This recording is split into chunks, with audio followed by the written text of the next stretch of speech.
Hello, hello, hello. Good morning. Trying to get situated so the sun doesn't get in my eyes. But anyway, video 856 from a different location. This is from the living room, and you get the up the nose shot. Um, yeah, good morning. Good morning. Yeah, video 856. And I have a question. I was um, kind of talking to my cats, and they don't talk back to me, so I'm not crazy. Um, but I just kind of, in my room this morning, I was like, what is it about some human behavior that some people feel the need to control other people? Okay. And um, just, in the context that this, I guess, comes in, someone is religion and how some people have taken a book. Okay, I have my copy right here. Okay. This is a Catholic Bible, so immediately when I say that, probably there's a number of people that are going to say, oh, it's a Catholic Bible. We don't believe in the Catholic. Um, but this is the Revised Standard Edition. Um, this is the Great Adventure Bible, which I bought probably about maybe 10 years ago. Um, it came with this wonderful map of the regions of the Bible, I guess, the Old Testament, and it had a really good kind of study guide. And you can see it's got these tabs. Well, you put these in, but tabs, and has a lot of information, you know, for Catholics, really for anybody, really. But um, anyway, so I was trying to figure out, I read it. I mean, it's not something I don't read, um, which may sound really weird, but um, where was I going with this? Oh, so why, and in all sincerity, this is not an attack, but why do some people feel the need to, and again, it's not everybody, it's not restricted to a single faith or denomination of Christianity, and it may not even be limited to Christianity. Um, I've never met someone who read the Quran and used it that way, but I'm sure they exist. And in the same way with the Torah, okay? If you know my history, you know I converted to Judaism when I was younger. So, um, you know, um, you can use any fill in the blank as a means of justifying this idea of control. I don't like, and we're going to, I guess, I need to be very specific. I'm trying to dance around it because I don't want to offend anybody.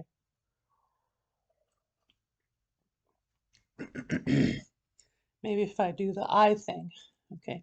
I have experienced discrimination and hatred by some folks who unfortunately use this book, not this one, but the Bible, as I should say, um, as a means of control.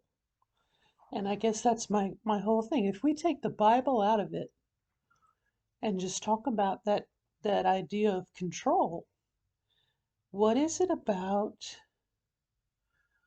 you know, whether it be, if we talk about, let's say, abortion and women's reproductive rights, they may feel like there's something that may not necessarily be in here. Um, definitely you have the idea of life is sacred and we shouldn't be killing each other, blah, blah, blah, blah, blah. But there's something that goes between that idea and then raising it to a bar that those people feel like they have to control someone else. You know, for someone who may believe that life is sacred and we shouldn't be killing each other, my question is, well, do you eat meat? Well, what do you mean? Well, do you eat like steak? Do you eat like the flesh of living creatures? I mean, are you vegan?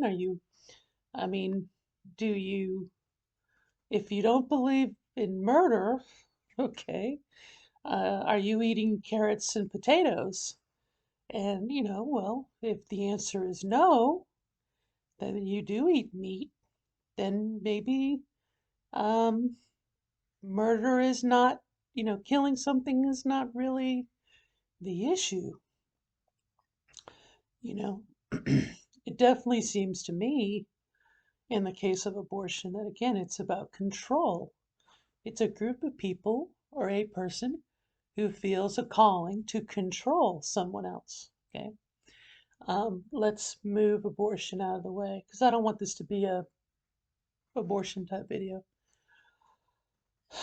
Let's talk about homosexuality. Okay.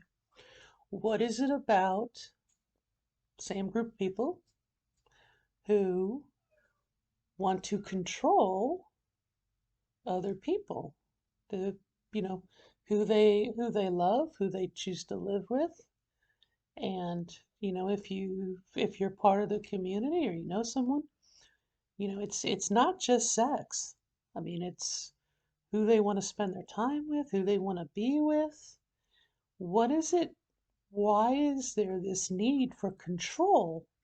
It's not a live and let live idea. It's I have to actively work against this group of people who are doing something that I don't like. And unfortunately, again, for this book gets used as, you know, I have divine, I have this divine authority to tell people what they can and cannot do. And normally in a society, okay, when you come together as a society, you agree on a set of norms, a set of common rules. Okay, well, all right, you can't kill everybody. You drive your car under the speed limit. I mean, you come up with these rules to help society function. But what is it about this other that is this control? And then as far as being transgender, and that's what this channel is about, obviously, what is it about a person who, I mean, like in my state, in Indiana, or Texas is probably a better one. What is it about people trying to tell other people how to live? If you're trans, and I can only speak from the trans woman side of things, transgender woman. What is it about these people who feel like they want to control what's going on? And to the point that they just say, well, transgender people don't exist. No. Well, it's nice to meet you. I'm transgender. We do exist. Well, you know, um, you were born in this world a certain way, and it was this world that, I mean, if it's not me being corrupted, and again, go back to this book. If it's not me being, afflicted by some psychological disease, or it's the devil, or it's society. I played too many video games, Dungeons and Dragons or something, and that's what made me transgender, and according to them. Um, but what is it about my existence that is such an affront to this person that they are going to try to ban me? You know what I mean? And they use all these different things. Well, you're a pervert, you're homosexual, you're you're morally degenerate or corrupt or some kind. But it's beyond a live and let live. But they want to come into my life. They want to control where I go to the bathroom. And, you know, when you propose an idea of the Equality Act or protections for employment or housing or anything like that, they're like, oh, no, no, no, we can't do that. We can, you know, what is it about control? And, um, I looked it up and I was like, I Googled it. I was like, well, what do you call someone who tries to control someone else? And the first word that popped up was overbearing. An overbearing person, by Google's definition at least, is someone who tries to control other people or who tries to control the situation beyond a normal level. Okay, what we would kind of, if that's normal, let me take a swig. Hang on. Okay, and by definition, when you reach a certain threshold, it can be defined as abuse. Okay, it can be mentally abusive, it can be physically abusive, it can be both. Um, Probably a bunch of other things, financially abusive. But, past a certain threshold, it's abuse. I mean, it's abusive. It's to a certain degree, it's almost slavery, you know? So,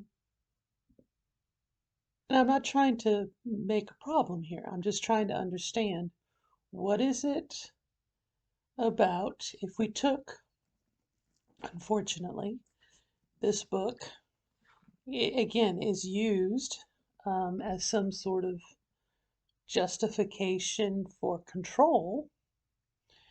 What is it if we took this out of it? Okay, we took it out of it totally, and we created a scenario like, um, I don't know, people that put grated Parmesan on their spaghetti. It comes in a container, you flip the top and you sprinkle it on your spaghetti, okay? Or lasagna or ziti or anything else. What is it if we had this situation where some people didn't like that and they didn't use religion as a crutch? What is the reasoning of that control? Why do they feel the need to control what we put on our spaghetti, or who we have sex with, or who we, blah blah blah? Could be any of these things, but there's just this idea of I have to prevent someone from doing something I don't like. And if I think if they can use this thing, they can kind of say, well, I'm not being controlling. I'm just following what's in this book. In a way, they're putting that unpleasantness, or, whatever we want to call it, that controlling behavior, not on themselves. That's God's will, you know. But if we take that out of it, and we go back to our idea of putting Parmesan cheese on our spaghetti, what is it about that control? And why is it so important to them that they control other people? That they, what is it about that? And again, why do people control other people, the things they don't like? And I kind of did some more kind of digging, really quick, I'll admit. Um, but from a psychological point of view, the first thing that popped up was fear. That person is fear. I guess I can bring it up. It's going to make everything white if I still have it up here. All right. Okay, what causes a controlling personality? It says here, a person with a controlling personality is driven by high levels of anxiety to feel safe. Though the need for control might be an unconscious feeling, The anxiety can create a strong desire to control surroundings and other people to keep a sense of order. And then it goes on to say here, a controlling personality may be caused by other mental health conditions such as obsessive compulsive personality disorder, paranoid personality disorder, schizotypical personality disorder, histrionic personality disorder, narcissistic personality disorder, antisocial personality disorder, borderline personality disorder. And then it goes on here. What does controlling behavior look like? There are numerous ways to exert control over others. Here are a few common signs of controlling behavior. Being tight with money, which I kind of see as being a way of controlling where public funds go. Sometimes you hear things like, I don't want my tax dollars to pay for that. Okay. It says here, giving a silent treatment when things don't go their way. Criticizing another's behavior or appearance to make them change. Dominating conversations or consistently interrupting others, which is like Ben Shapiro, like totally. Not allowing a partner to have friends of the opposite sex. Micromanaging employees or even family members. Manipulating others or lies so that things go their way. And then it says here, feeling the need to have complete and specific information about another person, such as where they are at all times, extreme desire to impress others, and an unwillingness to adapt to new circumstances. Now, there's a lot of things in there. I'm going to minimize this. So, there's a lot of stuff to unpack in that, and this is probably not everything that's out there, but that idea of having to control, other things in their lives. One thing stuck out. Okay, unwillingness to adapt to new circumstances. That's what really jumped out at me when I read that list. An inability to adapt to new circumstances. This book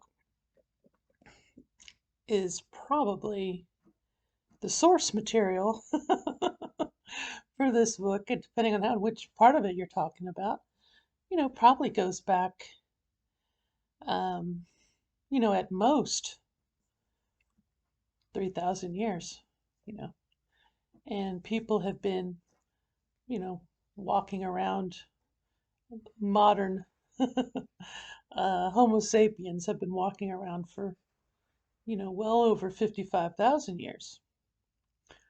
But, you hear people who, they're like, read your Bible, read your Bible. But what was put here, was a snapshot at best of way life was, I'm going to say, almost 1700 years ago. And society has changed, We know more about medicine. We know more about psychology. The idea to keep going to a certain point in time is not adapting to new stuff. And I see that recently in the ways that the Constitution is being used. People always want to say, well, that's not what the Founding Fathers intended. And the Founding Fathers, at least my social studies teacher, it was set up so it could adapt. And even Thomas Jefferson says something about, as great as it might be at the moment, that we wouldn't expect a boy who grows up to be a man to still wear the boy's clothes. I said that it has to change as society changes. And if you keep in mind the way it was originally, it was okay to own slaves, and it was, women didn't have rights. And I hear a number of uh, congressional leaders, women, who are like, we need to go back to the way things were, the way our founding fathers intended. And, what would our founding fathers say about this? And the answer is they would say, shut up, woman. You ain't got no rights. Um, so our society has definitely changed.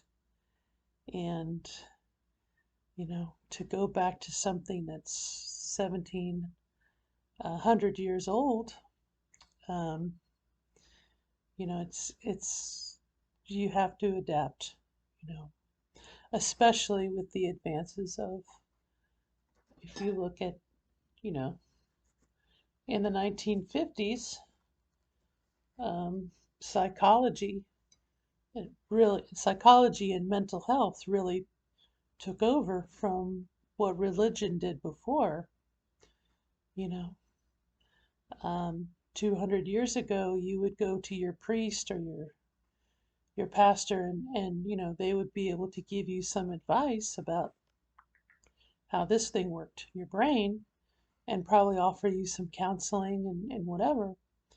Well, you know, um, 70 to 80 years ago, that kind of started to shift as science began to understand a little more about how our brains worked.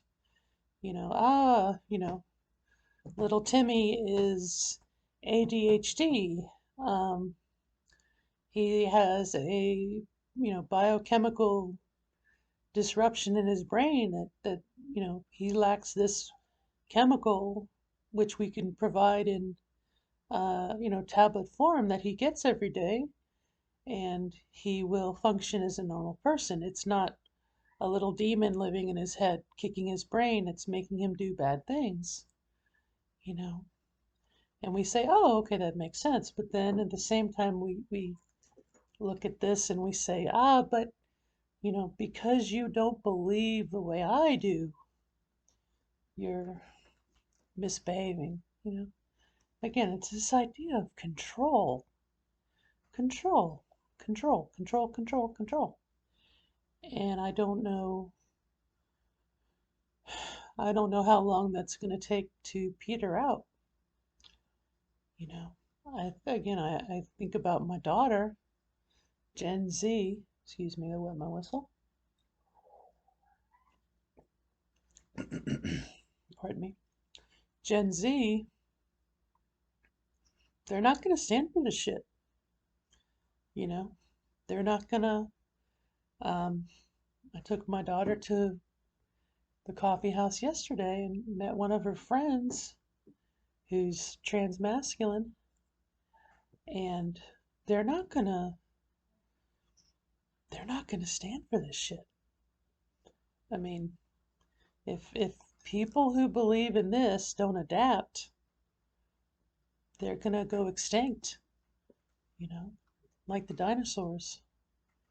If a religion does not adapt, and I have a number of friends, Nurse Jamie's one of them, who goes to a Christian church, and you know, what now I guess we would call an inclusive church, and there's a number of them on my road here where I live. All are welcome, you know. I mean, Jesus was like, Jesus' Sermon on the Mount, right? He was like, everybody hear me. He wasn't like, okay, you guys shut up. You guys go. You can't hear this. No, this isn't for you. No, no, no. Jesus was like, everybody, you know. So again, I try to understand control, control, and why this need for control. And it's a very popular idea, you know, and as far as that last line, not adapting, conservatism by its very nature is to not change. You know, Conservatism is to maintain the status quo or not to change, okay, by its definition. So I see why that might be more where some people who don't want change go. And definitely if they feel like they need to control someone else, it also, attracts them. But kind of from what we just read, or I read rather, it's fear. Fear is what drives it. If they don't understand or they don't want to understand, um, they can embrace this whole other thing and turn it into something that it is not, and then use that as, again, God has given me the right to, you know, tell a woman what to do with her body. Um, you know, it all kind of seems to come back to control. Things that we wouldn't tolerate. I use that example at work. Someone was trying to tell me what to do, and I said, if we were sitting in a meeting here at work and you told me what I could and couldn't do with my uterus, I'd file sexual harassment against you. And you'd go to human resources and you'd probably lose your job. But because you're doing it on a bigger group and there's no names attached, somehow that gives you the right to try to control women. You know, women should, you know, women should, blah, blah, blah, blah, blah. And it's like, well, I'm a woman. You're trying to tell me what to do. When we bring it back down to one-on-one, and I guess there's a um, sociological mentality of a group mentality, a herd mentality, you know, that you lose that sense of it being an individual when you're part of a group. And especially if you feel like you own God or you own Jesus, and you get this feeling that Jesus is on your side, therefore God is on your side, and um, you're doing what's right. And we've seen where that's led to, Spanish Inquisition, Crusades, you know, other things. So anyway, kind of talked this out, but don't know if I'm not really trying to make a point. I'm just trying to understand why the control, you know. Normally it'd be like, I don't like pepperoni on my pizza. And you'd be like, okay, well, we'll split the pizza. I'll put pepperoni on my half, and what would you like on your half? We can live that way. But then when someone says no, you know, there should never be pepperoni on pizza, you know, and it says here in, Numbers 31, blah, blah, blah, blah, blah, blah, blah. And you're like, well, that's great, but I'm talking about a pizza. Like, oh no, so anyway, that's my thought for the day, or I guess my cup of coffee thought. Ooh, thought, thought. I guess we're going into week 13 of me and my voice, which, as you can tell, I still am making mistakes. But I did kind of learn something the other day, if I could share with you. Part of it, and Dawn is much better at this than I am, but part of it is working on your, what did she call it, pressure? Oh, my memory's not going to be kind. The amount of pressure, vocal pressure, hair pressure, But, I found myself, because I repeat numbers. I work with checks, okay? And so I repeat numbers as I'm keying them in. And so I tried to mess with my vocal pressure as I was doing those numbers and trying to see how maybe I might sound if I change things just a little bit, and how that might come. And I could do this at work because my volume was low enough that no one else could hear what I was doing. And I was trying to think, sometimes in our transition, we may not be able to do everything we want to do right immediately, which is extremely frustrating.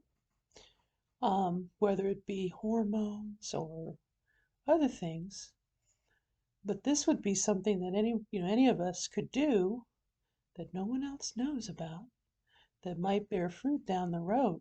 Sometimes even if you're not going to get to your goal, the idea that you're doing something, you're actively doing something, can be a little bit of a, okay, I'm working towards my goal.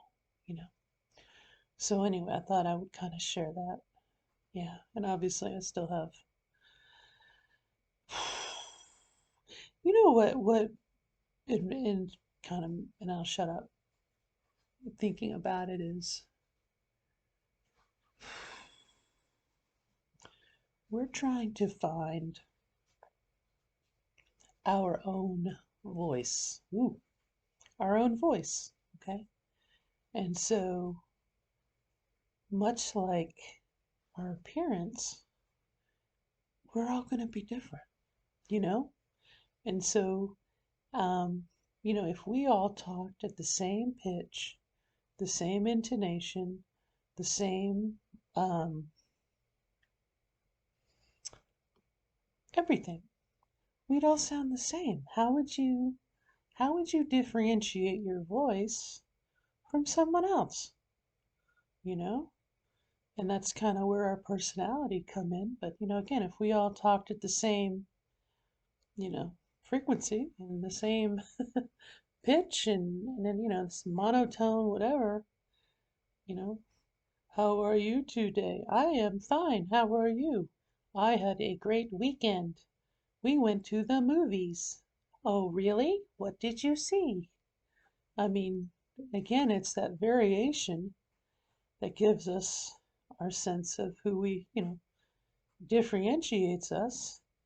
And I think to a certain degree, maybe makes us a little more interesting, you know? Why do women accessorize, I don't know, food for thought. Anyway, on that note, I wish you the best of luck in becoming your authentic, move my finger because there we go. Wish you the best of luck in becoming your authentic self as you define it. Till next time, bye bye.